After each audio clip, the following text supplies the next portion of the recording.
Treasure Island by Robert Louis Stevenson.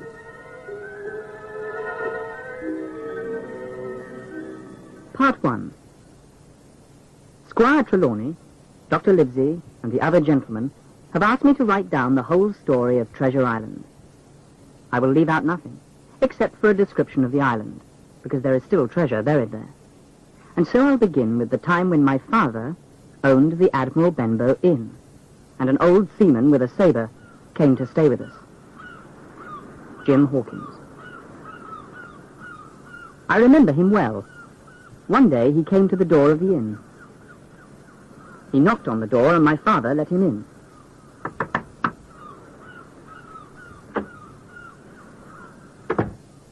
I'll have a glass of rum, mate. This seems to be a comfortable place. Do you have many guests, mate? No, unfortunately. Well then, this is the place for me. I'm a simple man. All I want is rum and bacon and eggs, and a spot to watch ships from. You may call me captain. He was a very silent man. He spent all day near the water. All evening, he sat in the corner drinking rum and water, very strong. 15 men on a dead man's chest. Yo-ho-ho, and a bottle of rum. One day, I'll pay you a silver coin on the first day of each month if you'll watch out for a sailor with one leg. I want to know the moment he appears, lad. the months passed and the old seaman became a part of the inn with his heavy drinking, his loud voice, and his terrible stories of the sea. One day, Dr. Livesey came to visit my sick father.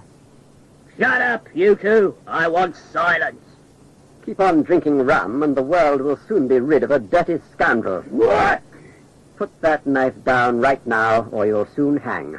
I'm not only a doctor, but also a judge. The captain didn't bother anyone for a while after that. My father's health was getting worse, and Mother and I had to take care of the inn. I didn't have much time for our unpleasant guest. One morning, while the captain was out for a walk, a man came in. Is this table for my mate, Bill? I don't know your mate, Bill. This is for our guest, the captain. That's probably Bill. We'll wait for him and give him a little surprise. Bill, you remember your old shipmate, Black Dog? Bill and Black Dog sat at the table, drinking and arguing. Suddenly, If you want to fight, I'll fight you. the captain cut Black Dog on the shoulder, and he ran from the inn. Are you hurt? Rum. I have to get away from here. Get me rum. Just as he fainted, Dr. Livesey walked in. Dr. Livesey, I'm so glad you're here. What shall we do? Where is Black Dog? There is no Black Dog here. You've been drinking again, and you had a stroke, just as I told you. Later, in the captain's room, That Black Dog is a bad man, and he'll do even worse. If anything happens to me, you go to that doctor and tell him to get help. He'll catch all of old Flint's crew, everyone that's left. I was old Flint's first mate, and I'm the only one who knows the place. But don't tell anyone about this unless you see a seaman with one leg. why, Captain? I'll explain later, mate. But you keep your eyes open, and I'll take good care of you. My father died suddenly that night, and I was so sad I forgot about the captain. Then, several days later, Will any kind friend tell a poor blind man where he is now? you're at the Admiral Benbow Inn, my good man. Suddenly, he grabbed my hand. Take me in to the captain, boy. I'm afraid to. The captain is sitting with his saber ready. Another gentleman... Take me to him right now, or I'll break your arm. I took him in. The captain was terrified when he saw the blind man. Here now, Bill. Take this into your left hand. The blind man gave him a note, and then left. The captain read the note, grabbed his neck, and fell over, dead. When I realized that the captain was dead, I told my mother everything I knew. We realized we were in danger. I couldn't leave my mother to ride to Dr. Livesey, So we tried to get help in town. But when we mentioned the name of Captain Flint, no one would come with us to the inn. If you won't come help us, will you ride to Dr. Livesey and tell him to come right away? Come, Jim. We'll go back to the inn before those pirates return. We'll get the money the captain owed us from that chest. Back at the inn. Here's the key to the chest. We'll get our money before the others return. Listen, Mother. I hear the tapping of a blind man's cane downstairs. Take the money and let's get out of here. I'll just take what he owed me and not a bit more. And I'll just take this pouch. Mother and I ran out into the night, afraid the pirates would catch us. Take the money and keep running. I'm going to faint. No, Mother. We can hide under the bridge here. Hiding near the bridge, I could watch the Admiral Benbow. Knock down the door. Bill's dead. Search him, and the rest of you go upstairs and get the chest. The pouch is missing. Someone has opened the chest. It's that boy of the inn. He hasn't been gone long. Let's go find him. Just then, they heard a whistle. There's our signal. We have to go. Pew, let's not go. We could have thousands if you could just find it. And you just stand there. While they were arguing, a group of horsemen came riding up the road. Johnny! Black Dog! You won't leave old Pew, mate! Not old Pew! The riders were revenue men. One of the neighbors had called them. I quickly returned to the inn. What do you think they were looking for? I believe I have the thing in my pocket, and I'd like to take it to Dr. Livesey. We finally found Dr. Livesey at Squire Trelawney's home, and I told him about the visit by the pirates. I think this is the thing they were looking for. Have you heard of this Flint, Squire? Heard of him? He was the cruelest captain on the seas. His treasure was the greatest I've ever heard of. And I'd search for it forever, if I had any idea where he hid it. We then opened the pouch and found a map to Flint's treasure. Livesey, we'll leave right away. You'll be cabin boy, Hawkins. We'll have the best ship in England in 3 weeks.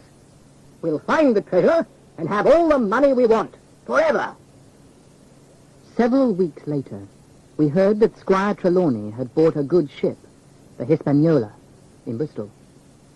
First, he asked an old seaman, Long John Silver, to be the ship's cook. Long John soon gathered a crew of strong sailors. After I said goodbye to my mother, I went to Bristol. Welcome, Jim. The ship's crew is all here now. We'll sail tomorrow. Squire Trelawney gave me a note to take to John Silver. Mr. Silver, sir, I have a note for you. Oh, you're the new cabin boy. Pleased to see you. Suddenly, Stop him. It's Black Dog. Who was that? Black what? Black Dog. He was one of the pirates. Don't you know him? I think I've seen him before.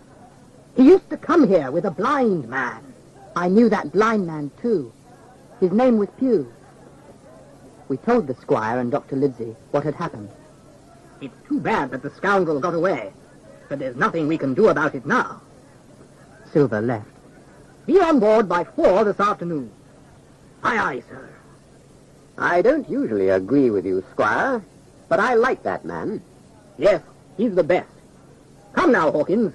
We'll see the ship. A while later, in the squire's cabin, Captain Smollett wants to speak with you, sir. Show him in. Well, Captain Smollett, is everything ready? I'll tell you the truth, sir. I don't like this voyage. I hear that we're searching for treasure. I don't like treasure voyages, especially when everyone knows about them. And I don't like the crew, sir. I think I should have chosen the men. Tell us, what do you want? I want the gunpowder and the guns kept under the cabin instead of the forehold. And I don't want the men talking so much.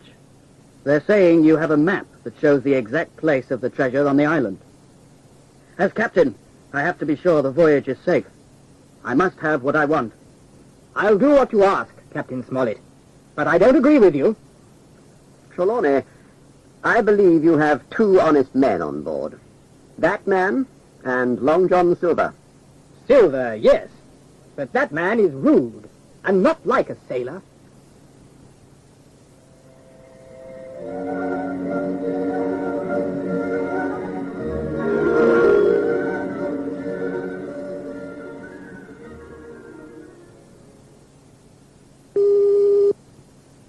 That is the end of part 1.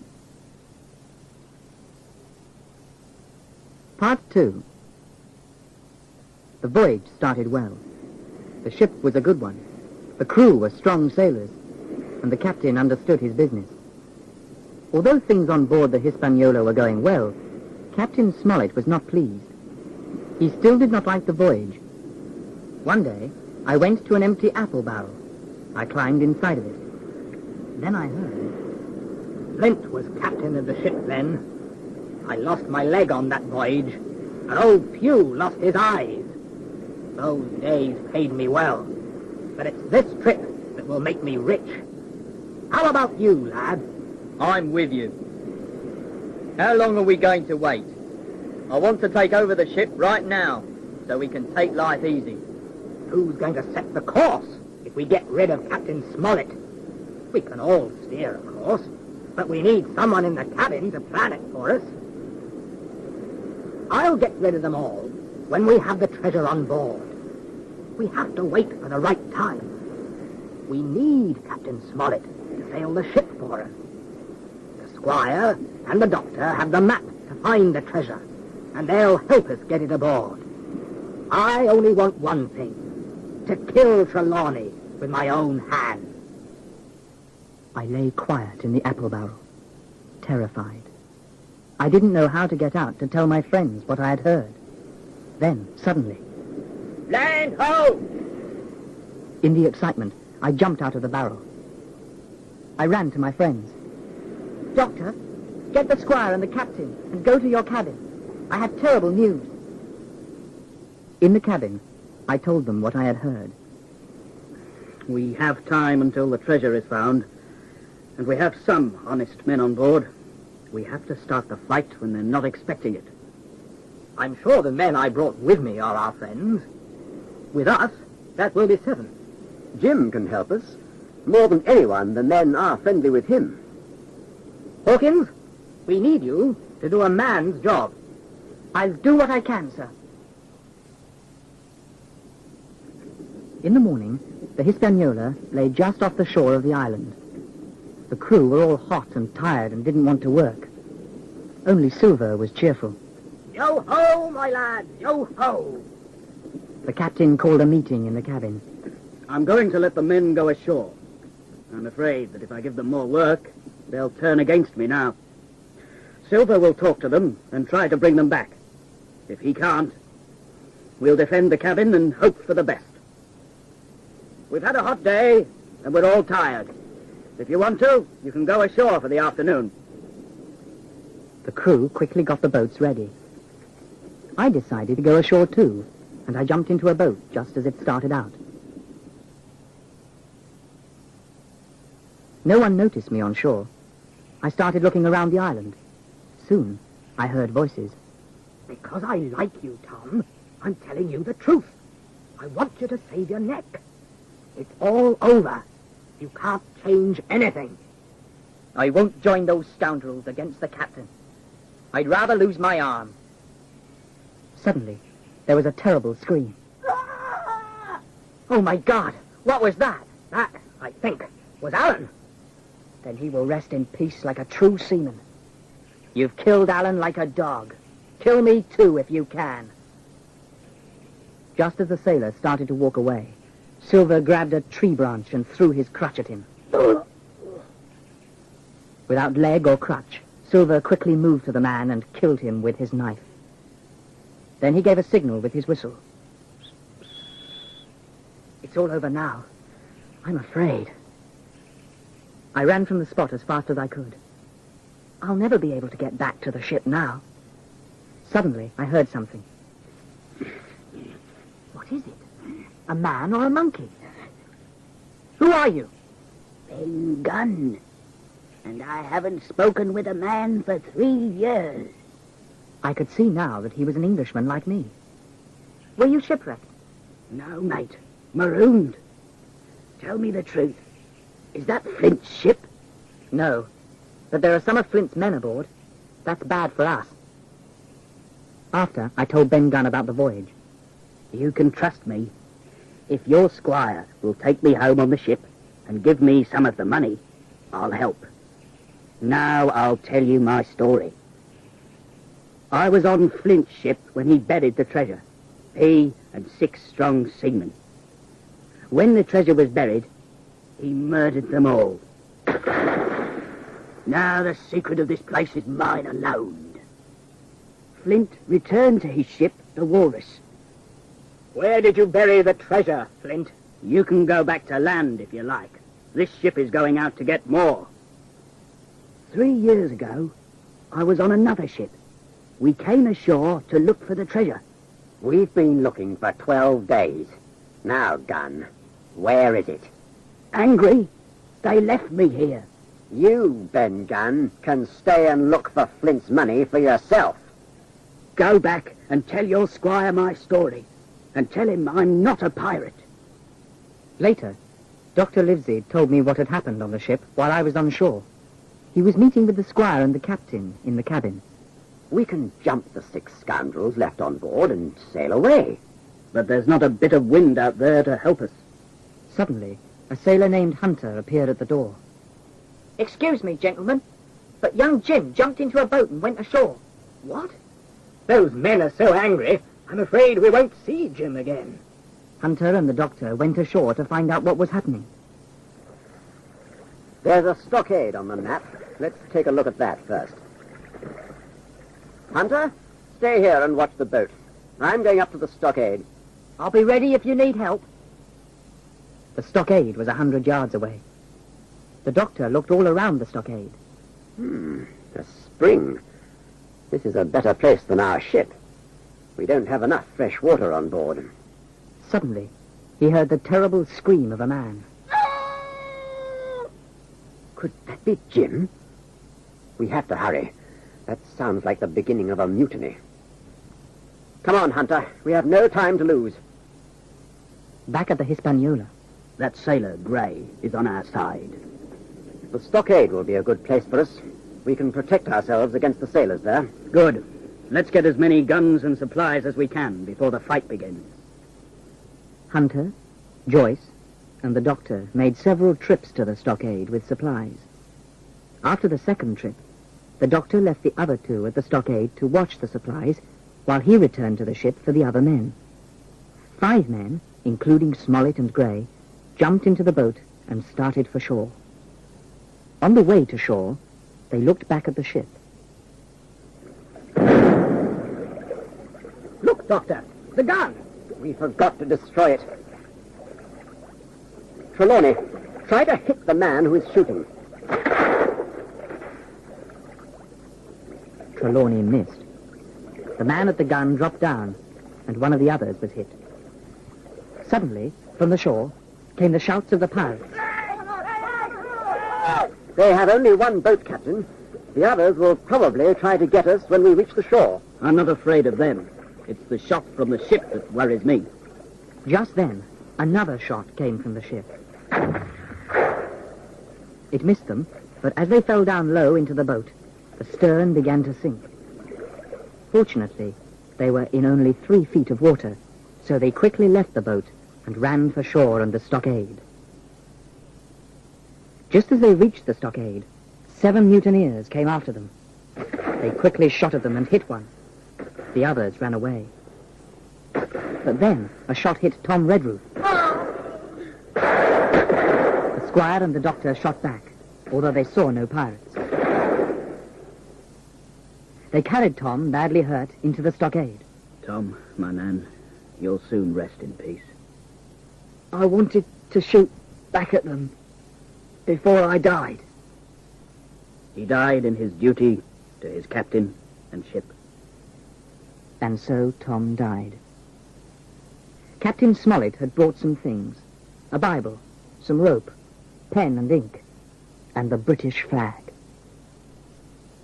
He made a flagpole from a tree and put up the flag. That evening, while the shooting from the ship continued, I went to the stockade. Hello, it's Jim Hawkins. Jim Hawkins?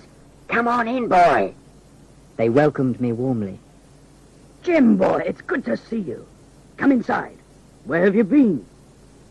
I told the others what had happened, and I mentioned my meeting with Ben Gunn. We're glad to have you back. We need all the help we can get. But now we have something we must do. Sadly, we buried Tom. Then we had a meeting to make plans. We'll have to keep killing them until they pull down their pirate's flag or run off with the Hispaniola. There were 19 of them. Now there are only 15, and at least 2 are wounded. Try to get them, but stay out of danger. We have 2 things that will help us. There's a fever going around, and they have no medicine. And they love their rum. Half of them will be on their backs in a week. We were surprised the next morning when John Silver appeared with a flag of truce. Get ready to shoot, men. Captain Silver, sir! I want to come in and make terms. Captain Silver? I don't know him. It's me, sir. They've chosen me captain, and we want to make terms. I only ask, Captain, that you promise not to hurt me in the stockade. If you want to talk to me, you can come in. We're honest men, and promise you'll be safe. I believe you, Captain. A word from you is enough for me.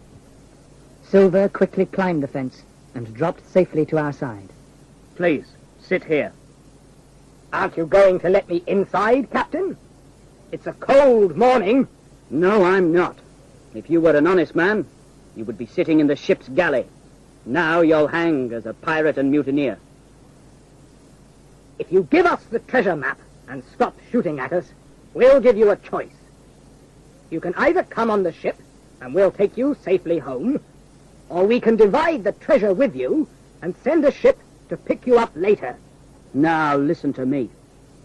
Come to me one by one. I'll put you in chains and take you to England for a fair trial. If you won't, you'll all die. These are the last good words you'll hear from me. I'll shoot you the next time we meet. Now get out of here, man, and fast. Help me up. Not I. Then laugh at me, if you want. Before an hour passes, we'll be the ones who are laughing. With that, he hurried away as fast as his crutch would take him. I was hard with Silver on purpose, and before the hour is over, we'll win. Get ready now. An hour passed, and all was quiet. Suddenly, Joyce picked up his gun and shot. I missed him. Watch out! They're attacking from all sides now. Suddenly, a small group of pirates climbed into the stockade. Let's get them! One of the pirates grabbed Hunter's gun from him and knocked him out with it, while another attacked Dr. Livesey with a saber. Outside and fight in the open!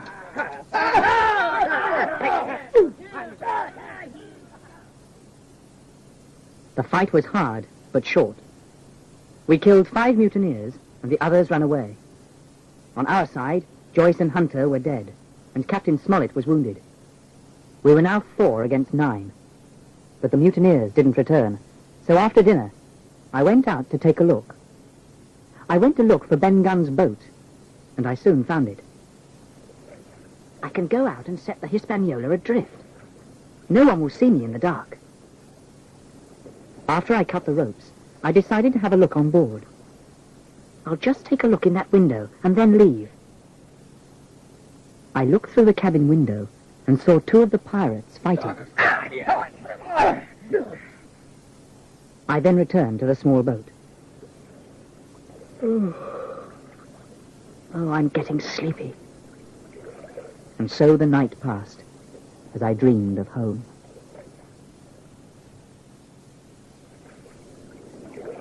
I woke up in the morning and saw the Hispaniola floating on the water. It's clear that no one is steering. Those pirates must be drunk. I decided to get on board and try to return the ship to the captain. My boat turned over, so I now had no way to leave the Hispaniola. The only men left on board were the two who were fighting the night before. One was dead, and the other was almost dead. Mr. Hands! Mr. Hands! Brandy. There's no time to lose now. I had some breakfast, and then took some brandy up to Hands. I am now the captain of this ship, and you must obey me. I know when I've lost. Give me food and brandy, and I'll help you sail. With Hans' help, I sailed the ship toward the island. Get me a bottle of wine, Jim. This brandy is too strong. Oh, I'm afraid that scoundrel has a plan. I'll have to watch him closely now. I saw him hide a knife in his shirt and return to his place. I pretended I hadn't seen anything, came up on deck, and gave Hans his wine. I knew he wouldn't try anything until we reached the shore. I watched him closely as I steered, but as we got near the shore, I got so excited I forgot about him. Suddenly, something told me there was danger. I jumped away from the wheel, and it spun around and knocked Hans down. So I ran for the mast. As soon as I was high on the mast, I took out my guns. One more move, Mr. Hands, and I'll shoot. Suddenly, Hans threw the knife. As I felt it cut into my shoulder, I shot. And saw Hans fall into the water. I got the knife out of my shoulder, climbed down to the deck, and anchored the ship. Now I have to get to the stockade and tell them what I've done. Has something gone wrong? Such a big fire and no guard? I wonder. As I got near the stockade, I stopped and thought. I'll go in and go to sleep. I know they'll be surprised in the morning.